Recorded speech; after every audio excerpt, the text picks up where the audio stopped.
viennent à un événement, puisqu'on fait nos portes ouvertes, et ils viennent, et là, ils rencontrent des gens, ils parlent avec les producteurs, et au final, c'est cool. Bon, bah, je vais venir, c'est calme. Il n'y a pas meilleur commerçant que le producteur. Hein. Le consommateur, maintenant, il veut savoir. Il veut savoir. Personne se disait intéressée par les circuits courts, mais se disait non informée. Ils sont en train de réaliser un petit dépliant et c'est quelque part positionner tous les producteurs sur la commune des Vertou et entre autres ceux aussi qui ont des petits points de vente directs. Alors, ça, c'est des moyens de communication simples. Il y a le bouche à oreille beaucoup. Ouais, oui, c'est la majeure. Ouais. Quand le client est en magasin ou face à vous ou autre, c'est là qu'on arrive à communiquer. Mais comment va-t-il le recevoir? Et puis après, comment il va le transmettre à l'autre? C'est ça qui est toujours difficile. On a essayé plein de choses, enfin des affiches, des machins, mais sauf que ça c'est pas notre truc en fait. Déjà ça coûte une blinde.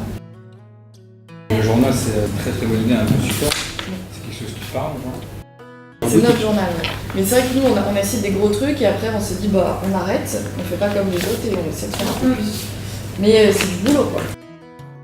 Nous on fait des événements, on a un événement majeur dans l'année, c'est notre anniversaire, où on fait une porte ouverte. Et là on fait venir les producteurs, on essaie qu'ils viennent un maximum. Et on fait des petites animations comme ça. Après moi j'essaie aussi de faire des petits marchés locaux de temps en temps dans l'année. Par exemple, il y a un midi, j'étais à la Poste dans le centre de Nantes pour faire la promotion du magasin et du circuit court. Il faut se bouger quoi. On a un métier quand même de bouche, terre à terre, simple, il faut le rester. Oui. Non, rester collé avec l'image de ça, une image naturelle, simple. Après, il y a communication et communication, dire coucou on est là, mais après il y a la communication qui va vraiment dans le fond des choses, et là c'est la présence du producteur, où nous on essaie pour le faire relayer, c'est par le canard, où dedans il y a 2 reportages à chaque fois. C'est ce qui est réseaux sociaux, ce qui est digital, c'est aussi très important. On essaie d'être assez dynamique là-dessus aussi, mais je pense que de toute façon aujourd'hui tout le monde est obligé un peu de l'être. Il faut aller là où sont les consommateurs. Vous allez dans la région du Rhône, Lyon, tout ça, circuit court, je peux vous dire que c'est autre chose. Les gens, les grandes surfaces, ils y vont pas. Il y a des magasins de producteurs tous les 10 bornes.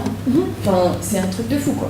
Lyon, où était par le plus vieux magasin de producteurs de France, c'est ancré dans la tête des gens quoi. Et du coup, ça on a partout.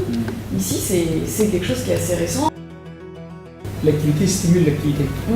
Il y a un quartier, Châtenay, il y a un endroit dans la même rue, il y a 2 distributions de paniers, plus un magasin bio.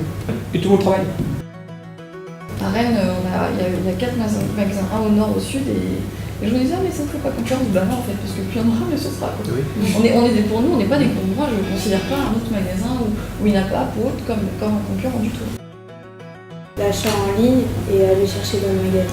Je pense que d'ici 2 ans, tout le monde sera obligé de le faire. Ouais, mais c'est trop dur. Un producteur peut faire son site e-commerce très facilement, c'est très accessible et quasiment gratuit parce qu'au final, il y a plein de... Il faut le gérer quoi. Quand on a 20, 30 références à gérer, c'est gérable. Un magasin là où il y a plus de 1500 références, on a mis du temps, énormément de temps. Ah oui, ça on a arrêté. Les gens, ils veulent rentrer dans le magasin, ils veulent voir un produit. Ils veulent voir les gens, ils veulent choisir. On est sur du produit extra frais. Et le drive, c'est pas des produits extra frais. Ils veulent du contact. Parce que là, on casse justement le lien social. L'activité panier, oui, il y a des gens qui recherchent ça, et puis ça fonctionne comme ça parce qu'ils disent qu'ils ne perdent pas. Et puis ça tourne, ça fonctionne. Il y a différents modes de consommation. Et je ne suis pas sûr que demain, il faudra tous y être. Je ne suis pas sûr. Parce que ça coûte cher.